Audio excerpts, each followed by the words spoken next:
رسول اکرم نور مجسم شفیع معظم صلی اللہ علیہ وسلم نے جہاں مدینہ منورہ کے فضائل کو بیان فرمایا، وہاں مدینہ شریف کے سیکورٹی نظام کے حوالے سے ارشاد فرمایا۔ بخاری شریف میں ہے، علی انقاب المدینۃ ملائکۃ، مدینہ شریف کے دروازوں پر فرشتے ہیں، لا یدخلها الطاعون ولا الدجال، کہ نہ اس میں طاعون داخل ہوگا اور نہ ہی اس میں دجال داخل ہوگا۔ دوسری روایت میں ہے کہ ہمارے آقا صلی اللہ علیہ وآلہ وسلم نے ارشاد فرمایا کہ دجال روئے زمین کے تمام شہروں کو روندے گا سوائے مکہ شریف کے اور سوائے مدینہ شریف کے، یعنی مکہ مکرمہ اور مدینہ منورہ کے علاوہ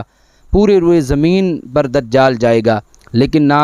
مکہ مکرمہ میں داخل ہو سکتا ہے اور نہ ہی مدینہ منورہ میں داخل ہو سکتا ہے۔ امام نبہانی نے اس کو ذکر کیا کہ جس وقت دجال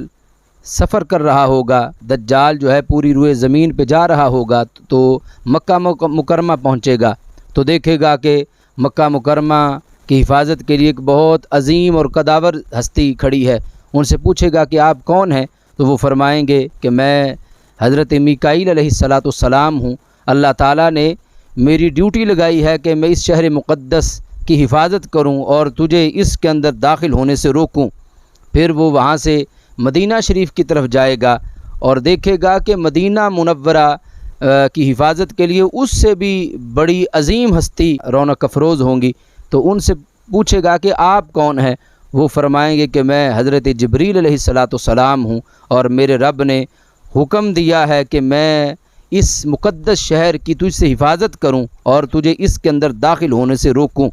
سید عالم صلی اللہ علیہ وآلہ وسلم ارشاد فرماتے ہیں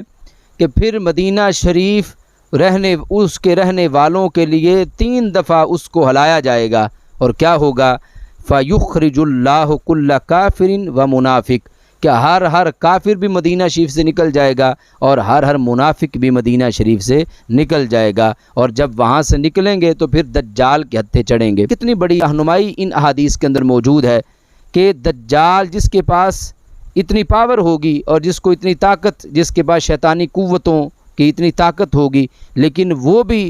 اپنی پوری شیطانی قوت کے باوجود مکہ مکرمہ میں بھی داخل نہیں ہو سکتا، مدینہ منورہ میں بھی داخل نہیں ہو سکتا، اور طاعون اتنی بڑی مہلک بیماری ہے اور اس کے باوجود وہ بھی ان مقدس شہروں میں داخل نہیں ہو سکتی۔ تو آج کرونا جیسی بیماری کی آڑ میں جس وقت آل سعود نے مکہ مکرمہ اور مدینہ منورہ پر پابندیاں لگائیں، اس سے یہ پتہ چلتا تھا کہ آل نجد کا اور آل سعود کے نظریات حقیقی معنوں میں باطل نظریات ہیں، اور سچا وہی نظریہ ہے جو اہل سنت و جماعت کا ہے کہ جنہوں نے ان مقدس شہروں کی فضاؤں کو بھی معطر اور معظم سمجھا اور متبرک سمجھا، اور جن کے عقیدے اور ایمان و خمیر میں ہے کہ خاک مدینہ سے بھی شفا ملتی ہے۔ اس سلسلہ میں امام نبہانی رحمۃ اللہ علیہ نے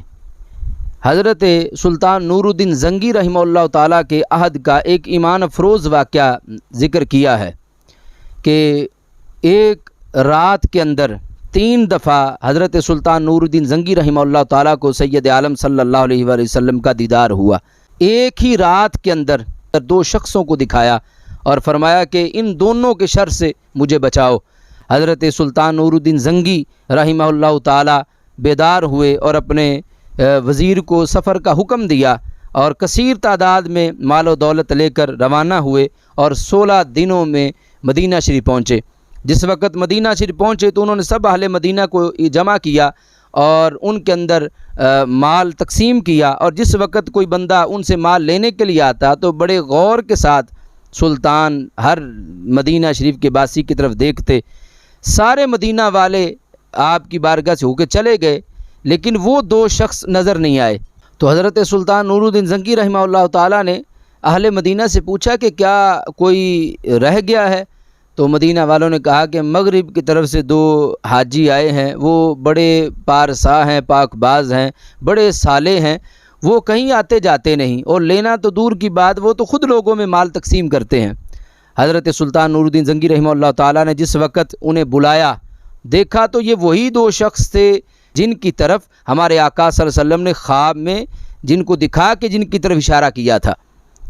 تو سلطان نور الدین زنگی رحمہ اللہ تعالیٰ نے ان کو وہیں چھوڑا اور جہاں وہ رہتے تھے ان کے گھر چلے گئے۔ وہاں چٹائی اٹھائی تو نیچے ایک سرنگ نظر آئی۔ وہ روزانہ رات کے وقت کچھ نہ کچھ مٹی نکالتے تھے اور جنت البقیع والی سائڈ پہ جا کے وہاں پہ پھینک دیتے تھے۔ جس وقت ان سے پوچھا تو انہوں نے کہا کہ ہمارا تعلق ایک نصرانی بادشاہ کے ساتھ ہے، اس نے ہمیں بڑا کثیر تعداد میں مال و دولت دے کر بھیجا اور کہا جاؤ مدینہ شریف اور سرنگ کھود کر حضرت محمد مصطفیٰ صلی اللہ علیہ وسلم کے پیکر اقدس کو نکال کر ہمارے ملک میں لے آؤ۔ تو سلطان نے ان کو واصل جہنم کر دیا اور پھر حکم دیا کہ سرکار معظم علیہ السلام کے روضہ پر نور کے ارد گرد زمین کھودی جائے۔ اتنی کھدائی کی گئی کہ یہاں تک کہ پانی نکل آیا۔ تو سلطان نے چاروں طرف سیسا پگھلا کے ڈال دیا۔ جو اتنا عظیم شرف ہے اور یہ اتنی بلندی جس ہستی کو ملی وہ حضرت سلطان نور الدین زنگی رحمہ اللہ تعالیٰ ہے۔ حضرت امام نبہانی نے ایک اور واقعہ بھی ذکر کیا ہے، شمس الدین ثواب جو کہ مدینہ شریف میں مسجد نبوی صلی اللہ علیہ وسلم کے خدام کے سردار تھے۔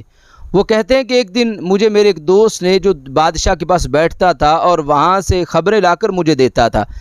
اس نے مجھے بڑی خوفناک خبر سنائی اور کہنے لگا کہ بادشاہ کے پاس آج کچھ رافضیوں کی شیعوں کی جماعت آئی ہے اور اس نے کثیر تعداد میں مال و ثروت پیش کیا اور کہا کہ رات کے وقت ہمیں اجازت دے دی جائے کہ ہم رسول پاک علیہ السلام کے روضہ پر نور سے اصدق الصادقین امام المتقین حضرت سیدنا صدیق اکبر رضی اللہ تعالی عنہ اور امام العادلین حضرت سیدنا عمر فاروق رضی اللہ تعالی عنہ کے مبارک اجسام کو یہاں سے نکال کے لے جائیں۔ حضرت شمس الدین ثواب کہتے ہیں مجھے بادشاہ نے بلایا اور کہا رات کے وقت کچھ لوگ آئیں گے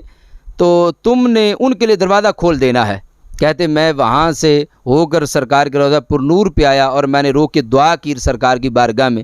میں بیٹھا رہا۔ رات ہو گئی، مسجد نبوی صلی اللہ علیہ وسلم کے دروازوں کو بند کر دیا گیا، یہاں تک کہ پچھلے پہر دروازہ جس وقت کھٹکھٹایا گیا تو میں نے اٹھ کے دروازہ کھولا تو وہ 40 افراد تھے جن کے پاس کدالیں تھیں، جن کے پاس شمع تھی اور اوزار تھے۔ جس وقت وہ ملعون جماعت رسول پاک صلی اللہ علیہ وآلہ وسلم کے ممبر کے قریب آئی، شمس الدین ثواب کہتے ہیں وہاں زمین پھٹ گئی اور وہ سارے بندے اندر دھنس گئے۔ یعنی اتنا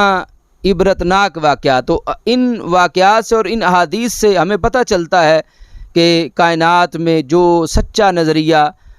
مکہ مکرمہ اور مدینہ منورہ اور قائد اسلامی کے لحاظ سے ہے وہ اہل سنت و جماعت کا ہے، جو ان ہر مقدس ذات کی ابھی ادب کرتے ہیں اور ہر مقدس جگہ کا بھی ادب کرتے ہیں۔ خوارج نے عقیدہ توحید کی آڑ میں تمام مقدس جگہوں کو شہید کیا اور روافض نے محبت اہل بیت کی آڑ میں رسول پاک علیہ السلام کے اصحاب اور بالخصوص شیخین کریمین کے ساتھ بغض رکھا۔ ہم اہل سنت اتنے خوش نصیب ہیں بحمداللہ، ہم رسول پاک علیہ السلام کی ہر نسبت سے بھی پیار کرتے ہیں اور ہر اس مقدس جگہ سے بھی پیار کرتے ہیں کہ جس کی نسبت ہمارے آقا صلی اللہ علیہ وسلم کے ساتھ ہے۔